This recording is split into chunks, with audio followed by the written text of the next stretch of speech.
Doesn't extend. Without objection. I want to thank the gentlelady for yielding.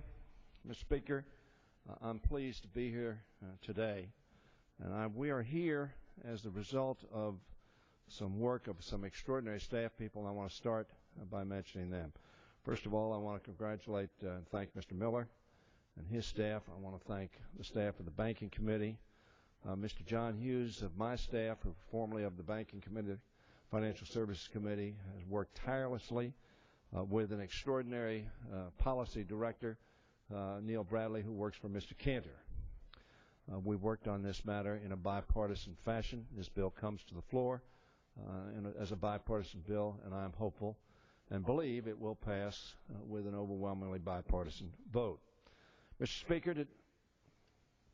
Speaker, today we are ending the uncertainty for American manufacturers waiting for Congress to act by coming together to reauthorize the U.S. Export-Import Bank. I want to thank the Republican leader, Mr. Cantor, and his staff. I mentioned Neal Bradley before, for working with Democrats to find common ground and reach an agreement that is supported by both business and labor, Democrats and Republicans.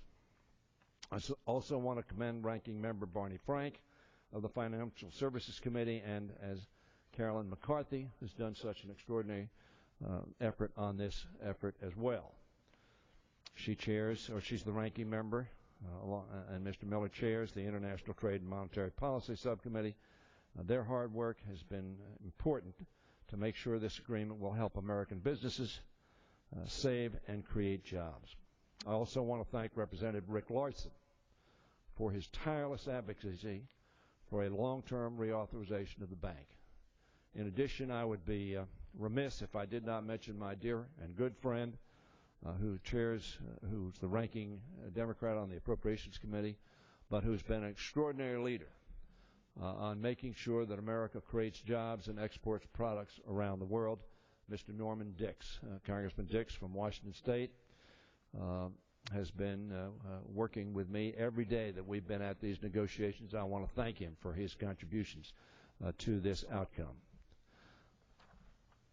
For 2 years, Mr. Speaker, House Democrats have been promoting a comprehensive jobs plan called Make It in America. Mr. Don Manzullo was on the floor. He has been focused on that. But so many Republicans have been focused on, you may not use my phrase, make it in America, but you've been focused on trying to build jobs. Here in America, we've been promoting a Make It in America agenda. This is part, and has been, in our published Make It in America agenda, this has been part of it, the Export-Import Bank financing.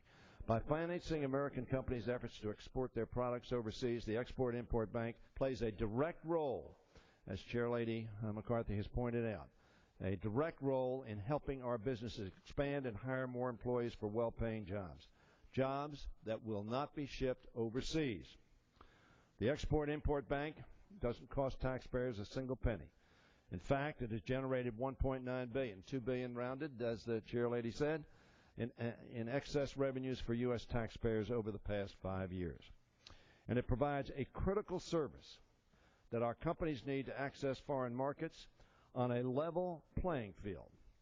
I'm encouraged that we were able to reach this agreement to increase the Export-Import Bank's exposure limit to $120 billion through the end of this fiscal year and raise it to $140 billion over the next 2 years.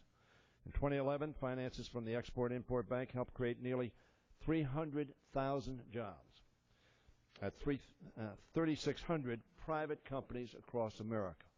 This is a jobs bill for Americans. Yes, I said 3,600 companies.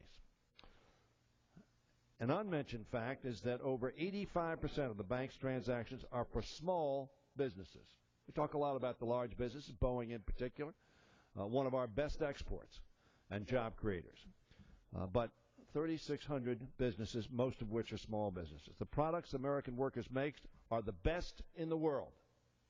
American workers and American entrepreneurs can compete with anybody in the world if they have a level playing field. This helps get there.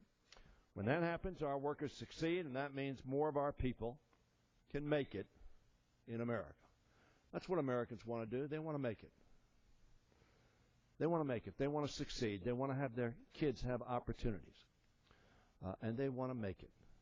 And one of the ways we're going to make it in America is to make it in America, manufacture it in America, grow it in America, and so here and around the world, and create jobs here, good-paying jobs for our people. They'll feel better about that. I urge all of my colleagues to support this legislation. I hope this vote is unanimous. It's a vote for America, America's workers, and America's ability to compete globally. And I thank the Speaker for his tolerance. I yield back the balance of my time. Gentleman